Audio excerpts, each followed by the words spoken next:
Here we go. Anabolic Academy. Here only on Serious and Cylinder Bodybuilding. So those of you who are first joining us, this is the part of my channel where you send me questions and I answer them on bodybuilding, fitness, or pretty much anything you want to ask me. You can reach me at, where the hell can you reach me? Right.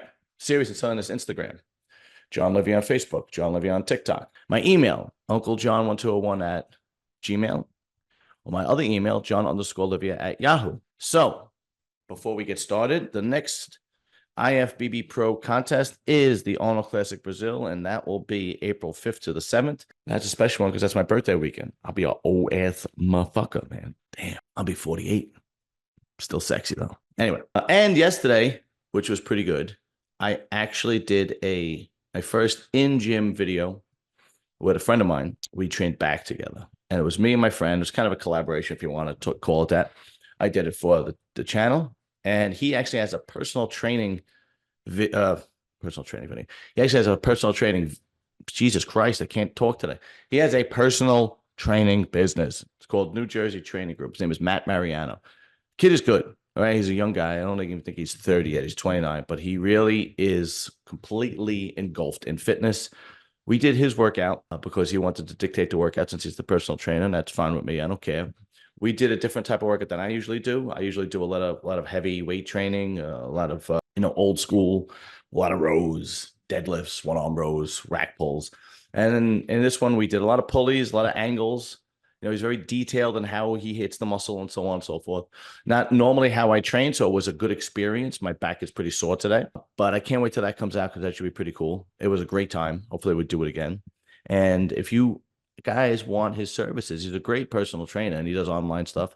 It is www.newjersey, I got it written down, NewJerseyTrainingGroup.com, Matt Mariano. Tell him I sent you. Maybe I'll give you a discount or something. I don't know. Anyway, Anabolic Academy. We got a whole bunch of questions. It should be pretty good. Why don't we get started? Here we go. First question from Instagram. Savage_Shaun01. Tips for growing calf muscles. Well, I have pretty good calves. I have pretty good legs in general. As sooner or later, you guys will see, I'll do a in-gym leg routine or something like that. I don't know. We'll figure it out. How I always grew my calves was high reps till burn, and I usually superset it. I'd jump from one machine to another, and I would do it till it was burned, till, it was hard for me to walk, so on and so forth. And that's usually how I grew my calves. But I'm one of those guys where my legs and my calves were always good, and they always grew, unlike my shoulders and my back, where I really had to destroy for them to grow. But I still say that is the best way. Not super heavy, but high volume on calves. Supersets, drop sets, things like that, really till it is a burn and you feel the muscle really working. That's my opinion. All right, next question. Fran is the man. If Hadi came in the same conditioning as Samson, would he still have won the Arnold, Ohio, and UK? I'm going to say yes, because the same conditioning. So that means, let's see, Samson, I would say, was closest to 100% as he's ever been at the Arnold UK. So that means Hadi at 95, 97%, give or take, still wins. So look, one thing that you guys got to understand is Hadi is a special bodybuilder. Okay, he has no flaws. He walks, even in his off season, he's in shape. Okay, he has a tiny waist with these huge legs and these flaring quads. His back comes down to his ass. His lats just flare out from top to bottom. It's unbelievable. His back is almost like a W as opposed to a V, right? He has tremendous conditioning. So even 95%, even 90% of Hadi beats probably every bodybuilder with the exception of maybe Derek, right? But he is a special bodybuilder because genetically he's just extremely gifted. And he has this work ethic like nobody's business. He trains like an animal in the gym, and he takes bodybuilding really serious, as you could see from when he loses. He loses his shit when he loses a contest, right? Because he truly believes that he is the best in the world. And that mindset means I'm coming for the best, period. And in his mind, he's the best, and nobody should be on that stage nobody on that stage is equal to him. And with that mindset, I know it's an arrogant mindset. I know it is, but it's the mindset of a champion. And this guy, his entire world revolves around bodybuilding. That's it. Everything else is second. Everything else is second. So yes, I believe that Hadi would have beat Samson if he was a little bit off, because he was a little bit off at the UK, and Samson was better at the UK. So he still beat him. But yeah, Hadi's one of those special guys that comes around once in a generation. All right. Young underscore lifts. Oh, this is Gus. What's up, Gus? He's been on the show before. What's your go-to top set song? Oh, he goes like Linkin Park, Line. I don't have, this actually should be pretty fun. I don't have a go-to song. What I do is, if I want a good song, I just go to my music and I will look for a song. I'll just show, because I have like, I don't know how many songs on my phone. I don't know, over 500. And I will just go and shuffle through. So let's see, if I would at the gym and I would go and shuffle through, I'd say, who's okay, I would stop with this one right off the bat. Kick in the Door, Notorious B.I.G. I don't know if you guys could hear that, but I don't know if you could hear that. So that's basically what I do. I don't have like one song. I scroll through till I find a good one that gets me going, and then that's it. If it wasn't a toilet seat, it would be another one. I'm trying to see now. Oh, So Seductive, Tony Oyayu. Yeah. I don't know these rappers' names, but Tony Yayo. But that's a good one. So Seductive. That's basically what I do. So I don't have one specific. I just scroll through till I hit one that gets me going, and then I'm ready to fucking destroy the weights. Next one, Fran is the man. If you still competed, would you take ballerina classes like in pumping iron to help you pose? No. Ballerina, ballet, and bodybuilding should not be in the same sentence. I don't care what Arnold did. All right. I'm not into that crap. I just can't stand that slow. I can't stand it. You guys know how I feel about that. I mean, it's bodybuilding. It's masculine. It's these monsters on stage. It shouldn't be. I can't stand it. Anyway, next one. Fran is the man. Thoughts on eating raw organ meat like how the Liver King used to preach? My thoughts. It's fucking retarded. The Liver King is fucking retarded. And he's a fraud and a fake. And I absolutely hate social media influencers who are frauds and just want to push their agenda so they can make money. They're pieces of shit because they don't care about your health. They don't care about you. They don't care about that content. All they care about is money. Listen, man, my channel would have blew up if I would have came up with some cockamamie fucking thing and some fake science behind it. I don't know if you work out without deodorant, and you stink, it increases your anabolic rate. And, something stupid like that, and then I'd have everybody walking around the gym stinking, but everybody be tuning in. It's just not, it's just ridiculous. I can't stand that. That's why I always loved, I know you guys, some guys are fans of him, some guys aren't. That's why I always loved Dave Palumbo, because he calls it like he sees it. He's a guy went to medical school. He's been preaching the same thing forever, which is hard work, train, eat right. His anabolic studies are always consistent. Obviously, he pushes his line, but his species line is basically protein, pre-workout, creatine, glucosamine joint, everything you need. No scams. So I always love guys like that. I can't stand the frauds like Liver King. Liver King's a jerk off. Fucking douchebag. Really is. If Liver King grew up in the neighborhood that I grew up, they would get smacked in the mouth. Like literally, because he would have been bullshitting, making up with things, and then somebody would have went, "You're full of shit," and they would have went, "What? How do you know?" I know. Bow, would have got smacked. And you come around here again talking that shit, I'll fucking slap you. Anyway, all right, next one, Billy Del Russo. Instagram, Billy Del. Oh, Billy. All right, cool. I know Billy. Starting up, Billy is a hairdresser, and he's not gay. Starting up the summer routine. What's your best advice to get back in shape, gear, diet, and all? Well, okay. So if you are one of these people that have to get in shape, you stop for the winter, you're one of those like these seasonal bodybuilders, if you will. I don't know what else to call it. And the first thing you do is get your ass back to the gym, develop your routine, make smart food choices. Okay.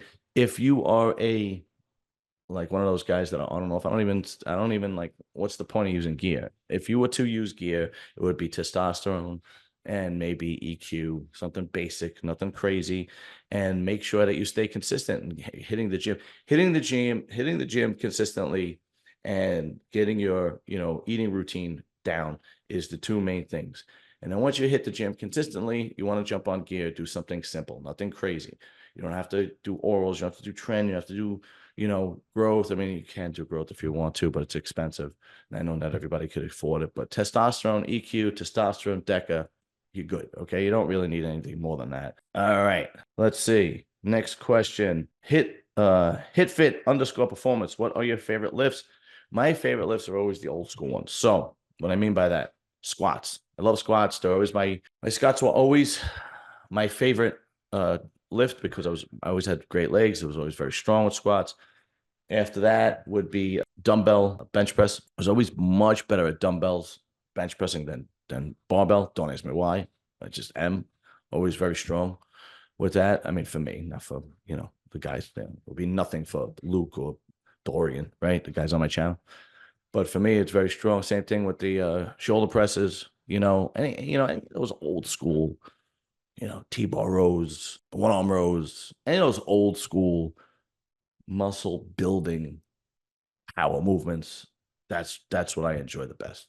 Always have. And then when it comes to the day that I can't do them, it's going to suck because, I don't mind doing a workout like I did with my friend yesterday from time to time, where it's a lot of pulleys and angles and very detail oriented. From time to time, that's great. Change it up. But my favorites were always the heavy weight banging movements, squats, bench. I don't deadlift much anymore, so it would be rack pulls, T-bar rows, one-arm rows, just bicep curls, just those old school movements. All right, next question is same thing. Hit fit _ performance. I mean, same guy. Hit fit _ performance. Favorite 80s movies. You really opened up Pandora's box because I am a movie fanatic. And movies suck today. They just suck. They have no depth. They have no creativity. They have no originality. The acting sucks. The directing sucks. They have to placate to this woke agenda, which just destroys movies. It just wrecks movies. But that being said, the 80s genre, the 80s movies, that period of time were good. But in my opinion, the best period of time for movies were the 70s and the 90s. I don't have time to go into it because it's Anabolic Academy, but 80s movies is the question. So Rocky 3, of course, because I was a kid and I was wrestling and Hulk Hogan and Rocky was like awesome. And still to this day, I think you guys know, I watched that little video before I go to the gym of Stallone and Hulk Hogan and that great scene. So I love that. I love that movie. Really gets your testosterone going. Another type of movie like that, which most people would think that I liked, was The Karate Kid. I can't stand The Karate Kid. When I was young, I liked it, but the reason why I can't stand The Karate Kid is because it was made in 1984. Ralph Macchio plays a kid from Newark, New Jersey. Newark, New Jersey in 1984, there were parts that were still Italian, and you had to be tough. You had to be tough. It was like growing up in Brooklyn. You had to be tough to be there, right? You couldn't be a bitch growing up in Newark, New Jersey in 1984. And then his mother moves him to California and he gets beat up by a bunch of rich white kids. And it's like, really? If he was really Italian from Newark in the 80s, that movie would have ended in 20 minutes because the scene where he gets beat up on the beach, the next scene would have been him hiding in a tree with a broken bottle and stabbing that kid in the neck, and the movie credits would roll. Movie over. He wouldn't have to go to karate. He would, you got to remember that the kids back then in the 80s, especially growing up in Brooklyn and, Jersey City, Patterson, Bronx, they were rough. They were tough kids, man. My first fist fight was before I was in kindergarten. I'm not kidding. Like before I was in, you'd be on the street and, you're 5 years old and you get into a push and shove fight with a kid next door because he said something, blah, blah, blah. He said something about your mama or something like that. And I remember getting into fights, throughout elementary school, junior high school, and that was normal. That was normal. If you didn't get into a fight, there was something wrong. It was impossible not to. Not that, don't get me wrong. Then as you got older and you got to high school, there were kids that sought out fighting, but you had to defend yourself because they were going to bullies constantly. It's just the way it went, so it was a different time back then. All right. But anyway, getting back to the movie. Sorry. Okay. These two movies are great. If you haven't seen them, everybody has seen The Outsiders, which is good. But there was another movie after The Outside called Rumblefish with Matt Dillon and Mickey Rourke. Nicolas Cage is also in it. Chris Penn is in it, and it's about these tough street kids. I think they grew up. I want to say Detroit, but I might be wrong. But these tough street kids, and it's kind of similar to The Outside. It's a little bit different. Same author, I think, but the street kids. They're into fights and drugs and dropping out of high school and so on and so forth. And yeah, The Outside is a little bit more in depth. But again, it was a great movie. Full Metal Jacket. If you guys haven't seen Full Metal Jacket, probably one of the greatest war movies ever made about Vietnam. Just a tremendous movie. The Shining. Oh, it was a book. What a movie. Really, really, really. What a movie. Matter of fact, The Shining and Full Metal Jacket was the same director, which was what was his name? Let me look it up. The Shining and Full Metal Jacket was actually the same director, Stanley Kubrick. I don't know much about him. Supposedly he was a real, very, very eccentric. Do the Right Thing, which was a great movie because it was Spike Lee, and it made in 1989. And it was about this Italian family that has this pizzeria in Bed-Stuy, and Bed-Stuy is black neighborhood, always was black. And there's this riot, and it really hit home to it was reality based movie, put it that way. Raging Bull, that was a great one. A movie about Jake LaMotta, who was a fighter during the World War II, who's a true story. Middleweight champion. Listen to this. I know you guys don't know boxing very much, or maybe you do. I don't know, but Sugar Ray Robinson was the reigning middleweight champion at the time. And some people think that he was the greatest fighter ever. He's definitely up there. He was one of the greatest fighters ever. Okay. Jake LaMotta was a contender at the time, and he won the title when Sugar Ray Robinson was in the war because he got drafted. But Sugar Ray Robinson and Jake LaMotta fought 6 times. That never happens in boxing or MMA. They fought 6 times. Yeah. And the last time Sugar Ray Robinson gave Jake LaMotta such a beating, they call it the St. Valentine's Day Massacre. It was really, really bad. Anyway, let's see. Lean on Me. That was a great one. Morgan Freeman that movie made Morgan Freeman. It's about a troubled high school, and he comes in there, and it's not none of this woke shit. He's coming, and he's straightening everybody out. All the drug dealers and gangsters he throws out of the school, boom, get out. I mean, he don't take any shit off nobody, right? And there's so many, but the last one I'm going to say is Born on the 4th of July. It's a great movie with Tom Cruise. It's about a guy who gets drafted to go to Vietnam, and he comes home handicapped. He gets shot. He gets shot, and it's his basically it's based on a true story, and it's his way of when he comes home how he deals with it. It's a sad story, but really, really deep, really good movie. Anyway, we could do a full episode on movies. I'm a movie nut. I actually had a film critic on my other channel at one point. All right, next question. Who do you have winning? Jake Paul or Mike Tyson? And that is a Fran is the man question because Fran is the man. Okay, here's the thing. I automatically want to say Tyson. Everybody wants to see Tyson win because everybody knows that Jake Paul fights these guys that are older and washed up and so on and so forth. But here's the thing. I know Tyson is a special person. I know he's a special athlete. He's one of my favorite fighters ever.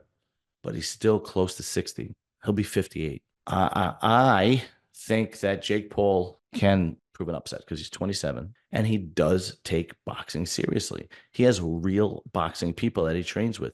He does not disrespect the sport in the way of training. He shows up every day. He works hard every day. He does road work. He takes it extremely serious. He has a decent base for boxing. Now, he's not going to knock him out, obviously, but I think it's a possibility that he could win on points, that he could win on decision. And from what I understand, they're trying to make this a, fully sanctioned fight, like not an exhibition. Not that being said, like I know Tyson has tremendous power, and Jake Paul probably never got hit with a guy that hard.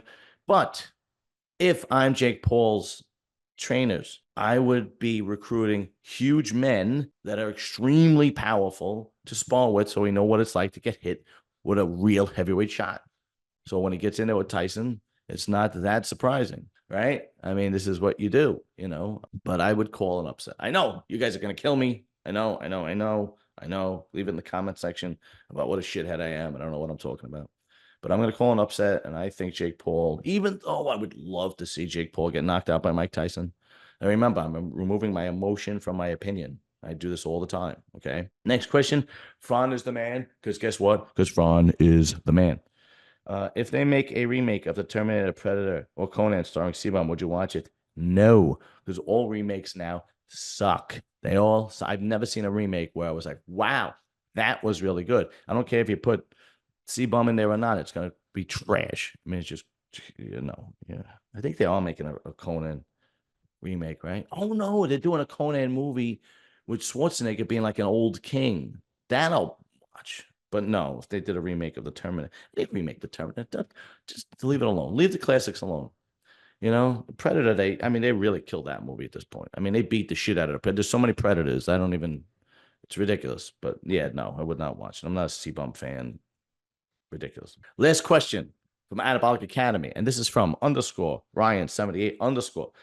Is Shaun Clarida freakier in person, and have you ever trained with him? Okay, so I know Shaun not very well.